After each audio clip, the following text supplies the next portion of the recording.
அதிகாரம் 5.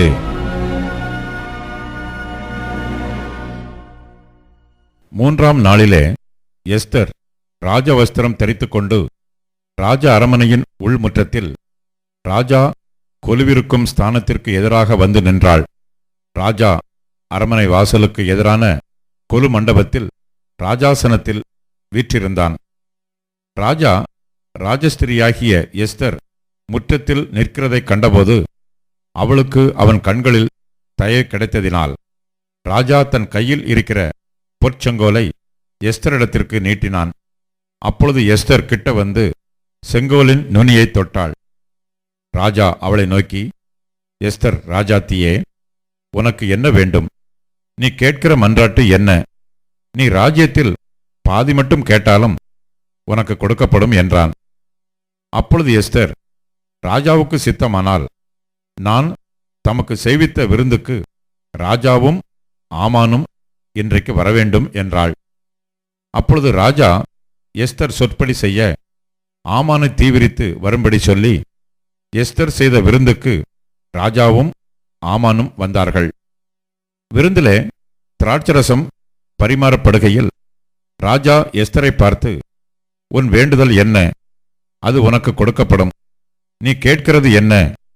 நீ ராஜ்யத்தில் பாதி மட்டும் கேட்டாலும் கிடைக்கும் என்றான்.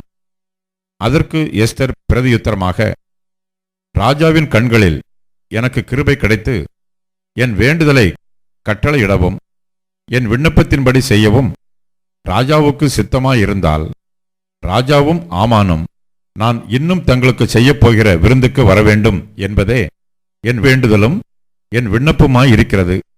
நாளைக்கு ராஜாவின் சொற்படி செய்வேன் என்றாள். அன்றைய தினம் ஆமான் சந்தோஷமும் மன மகிழ்ச்சியுமாய் புறப்பட்டான். ஆனாலும் ராஜாவின் அரமனை வாசலில் இருக்கிற மொர்தெகாய் தனக்கு முன் எழுந்திராமலும் அசையாமலும் இருக்கிறதை ஆமான் கண்டபோது அவன் மொர்தெகாயின் மேல் உக்கிரம் நிறைந்தவனானான். ஆகிலும் ஆமான் அதை அடக்கிக் கொண்டு தன் வீட்டுக்கு வந்து தன் சிநேகிதரையும் தன் மனைவியாகிய சிரேஷையும் அழைத்து தன் ஐசுவரியத்தின் மகிமையையும் தன் பிள்ளைகளின் திரட்சியையும் ராஜா தன்னை பெரியவனாக்கி தன்னை பிரபுக்கள் மேலும் ராஜாவின் ஊழியக்காரர் மேலும் உயர்த்தின எல்லாவற்றையும் ஆமான் அவர்களுக்கு விவரித்துச் சொன்னான்.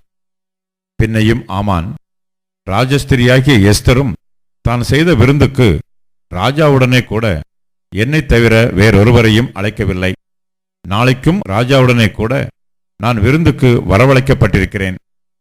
ஆனாலும் அந்த யூதனாகிய மொர்தெகாய் ராஜாவின் அரமனை வாசலில் உட்கார்ந்திருக்கிறதை நான் காணும் அளவும் அவையெல்லாம் எனக்கு ஒன்றுமில்லை என்றான். அப்பொழுது அவன் மனைவியாகிய சிரேஷும் அவனுடைய சிநேகிதர் எல்லாரும் அவனை பார்த்து, 50 முழ உயரமான ஒரு தூக்கு மரம் செய்யப்பட வேண்டும். அதிலே மொர்தெகாயை தூக்கி போடும்படி நாளைய தினம் நீர் ராஜாவுக்கு சொல்ல வேண்டும். பின்பு சந்தோஷமாய் ராஜாவுடனே கூட விருந்துக்கு போகலாம் என்றார்கள். இந்த காரியம் ஆமானுக்கு நன்றாய் கண்டதினால் தூக்கு மரத்தை செய்வித்தான்.